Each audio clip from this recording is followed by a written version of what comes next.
अखंड मंथन के सभी दर्शकों को नमस्कार। मैं हूं शेखर त्रिपाठी और आप देख रहे हैं हमारा चैनल अखंड मंथन। श्री जगन्नाथ भगवान की वाणी से प्रकट हुई भविष्य मालिका में अभी कई ऐसे रहस्य हैं जिनसे पर्दा हटने जा रहा है। जैसा कि भविष्य मालिका वेब सीरीज के 21वें सीजन के पहले एपिसोड में आपने देखा कि किस प्रकार से रत्न भंडार के खुलने के बाद से ही कल्कि भगवान की रहस्यमयी लीला आरंभ होने के संकेत मिलने लगे हैं।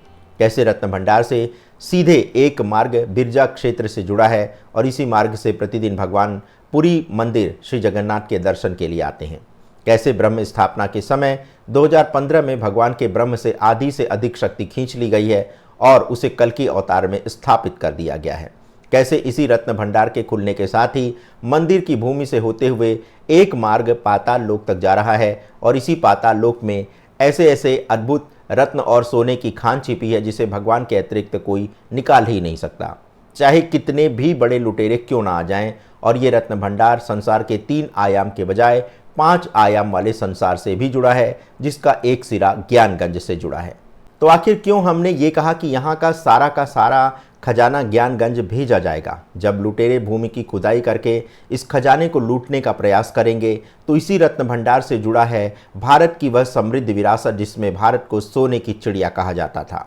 तो आज हम इन्हीं सब तथ्यों पर मंथन करेंगे और कुछ नया प्राप्त करने का प्रयास करेंगे।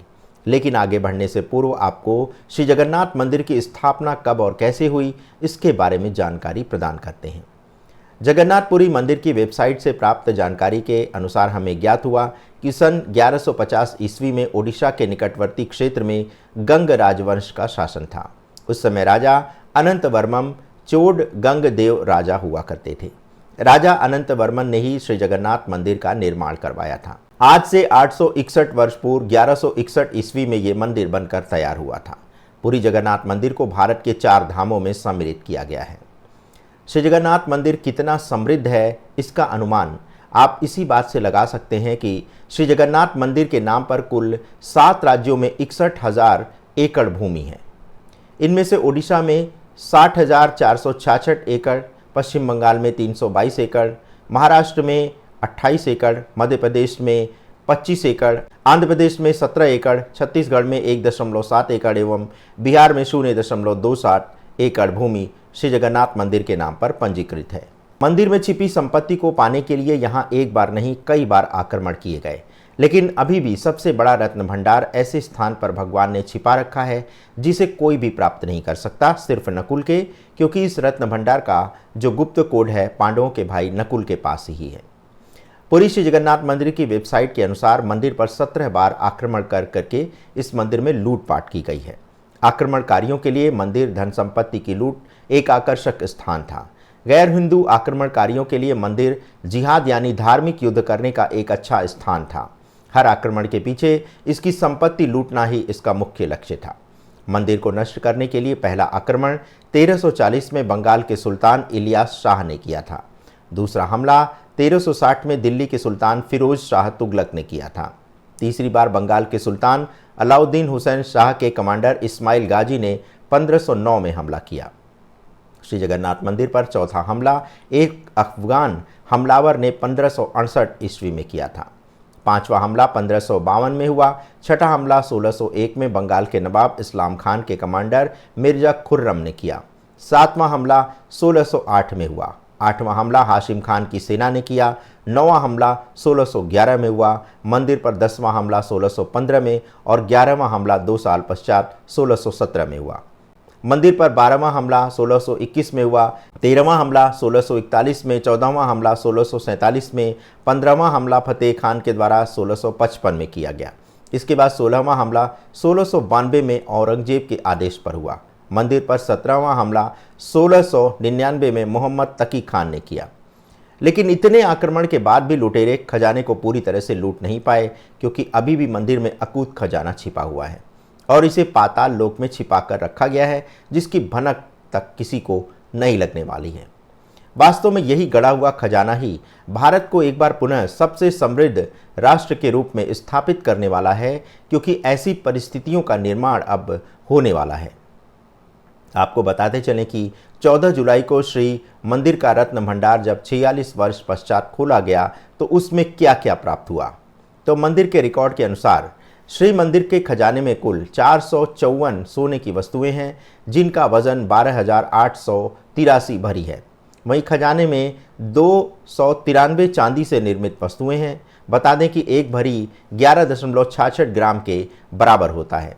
खजाने की अंतिम सूची 1978 में बनाई गई थी। वर्ष 2018 में 17 सदस्यीय टीम ने बाहरा यानी बाहरी कक्ष रत्न भंडार में प्रवेश किया, लेकिन इसकी चाबियों के अभाव में भीतरी यानी आंतरिक रत्न भंडार के अंदर कदम रखने में असफल हुए थे। श्री जगन्नाथ मंदिर को समय समय पर विभिन्न देशों के राजाओं द्वारा उपहार भी दिया गया था। श्री जगन्नाथ मंदिर के जगमोहन के उत्तरी किनारे पर स्थित खजाना दुनिया भर के भक्तों द्वारा दिए गए दान से समृद्ध हुआ है। केसरी और गंगा राजवंशों के राजाओं, सूर्यवंशी और भोई राजवंशों के राजाओं और यहाँ तक कि नेपाल के शासकों ने भगवान श्री जगन्नाथ को सोना, चांदी, हीरे और अन्य कीमती रत्न और शालिग्राम जैसी बहुमूल्य वस्तुएं दान में दी थीं। जगन्नाथ मंदिर के इतिहास मदाला पंजी के अनुसार राजा अनंग भीमदेव ने भगवान के लिए सोने के आभूषण तैयार करने के लिए 2,50,000 माधा सोना दान किया था। एक माधा सोने को लगभग आधा तोला सोना माना जाता है। फिर इसके बाद सूर्यवंशी शासकों ने भगवान जगन्नाथ के लिए बहुमूल्य रत्न और सोना अर्पित किया था। 12वीं सदी के दिग्विजय द्वार के एक शिलालेख में गजपति राजा कपिलेंद्र देव द्वारा 1466 ईस्वी में दक्षिणी राज्यों पर विजय प्राप्त करने के बाद 16 हाथियों की पीठ पर अपने साथ लाए गए संपूर्ण धन और आभूषणों को मंदिर में दान करने का उल्लेख प्राप्त होता है। लोगों के मुंह से सुना गया है कि सुना बेशा या सहोदर देवताओं की सुनहरी पोशाक का शुभारंभ उनके ही शासनकाल में हुआ था। प्रख्यात इतिहासकार R.D. बनर्जी ने अपने उड़ीसा का इतिहास में ये भी उल्लेख किया है कि इनमें से कई आभूषण 1893 में भी उपयोग में लाए जाते रहे हैं। 23 अगस्त 1983 को नाता मंडप में एक हुंडी की स्थापना की गई और भक्तों को इसमें सोना, गहने और नकदी डालते देखा गया। श्री जगन्नाथ मंदिर के प्रशासन द्वारा प्रकाशित एक बयान के अनुसार अक्टूबर 2009 तक हुंडी से 980 ग्राम सोना, 5,217 ग्राम चांदी एकत्र की गई। ओडिशा रिव्यू के अनुसार भक्तों को सहन मेला दर्शन और परिमाणिक दर्शन के दौरान रत्न सिंहासन पर रखे गए झारी पिंडिका में सोने और चांदी के आभूषण डालते हुए भी देखा गया है। श्री मंदिर के दुर्लभ रत्न भंडार के 2 कक्ष हैं। पहला है भीतरी भंडार और दूसरा है बाहरी भंडार कक्ष। भीतरी भंडार में प्रवेश करने के लिए बाहरी भंडार से होकर गुजरना पड़ता है। इस रत्न भंडार की पहली विस्तृत आधिकारिक रिपोर्ट पुरी के तत्कालीन कलेक्टर चार्ल्स ग्रोम द्वारा तैयार कर इसे 10 जून 1805 को प्रकाशित किया गया था। इसमें 64 सोने और चांदी के आभूषणों का उल्लेख मिलता है जो रत्नों और शुद्ध सोने और चांदी से जड़े हुए थे। इसके अलावा 128 सोने के सिक्के, 24 विभिन्न प्रकार के सोने की मुहर, 1297 चांदी के सिक्के, 106 तांबे के सिक्के और 1333 प्रकार के वस्त्र सम्मिलित हैं। इसके पश्चात 1926 में गजपति मुकुंद देव के दत्तक पुत्र लाल मोहन देव द्वारा स्वीकृत आभूषणों की एक सूची तैयार की गई, जिसे तत्कालीन पुरी कलेक्टर दयानिधि दास के हस्ताक्षर और पुरी शहर के 2 प्रतिष्ठित व्यक्ति राय बहादुर लोकनाथ मिश्रा और महंत गदाधर द्वारा प्रमाणित किए जाने के बाद पुरी के कलेक्ट्रेट के रिकॉर्ड रूम में रखी गई है। पुरी श्री जगन्नाथ मंदिर अधिनियम 1952 के तहत तैयार किए गए अधिकारों के रिकॉर्ड में बाहरा भंडार में 150 सोने के आभूषण और 180 प्रकार के आभूषण, और जिसमें से प्रत्येक का वजन 100 तोले से अधिक, प्रत्येक तोला 11.6638 ग्राम के बराबर होता है, और भितारा मंदिर में चांदी के 146 आइटम का उल्लेख किया गया है। भगवान के बाहरी भंडार में सोने के आभूषणों की 150 वस्तुएं, जिनमें भगवान श्री जगन्नाथ, भगवान बलभद्र और देवी सुभद्रा के सोना मुकुट यानी सिर की मुकुट हैं, जिनका वजन क्रमशः 7, 11 और 5 और 3.2 किलोग्राम है। 3 सोने के हार जिनका वजन 1.3 किलोग्राम है। भगवान जगन्नाथ और भगवान बलभद्र के सुना श्री भुजा यानी हाथ और श्री पयार पैर का वजन क्रमशः 9.5 और 8.2 किलोग्राम है। और विभिन्न अन्य सोने के आभूषण हैं, जिनमें से कुछ कीमती रत्नों से जड़े हुए हैं। वहीं भितारा मंडल यानी भीतरी भंडार में आभूषणों की कुल संख्या 180 है, जिसमें शुद्ध सोने के आभूषणों की 74 वस्तुएं सम्मिलित हैं, जिसमें प्रत्येक का वजन 1.1 किलोग्राम से अधिक है। जिसमें सोने की प्लेटें, मोती, हीरे, मूंगा और चांदी की 146 वस्तुएं, जिसमें प्रत्येक का वजन 5.8 किलोग्राम से अधिक है।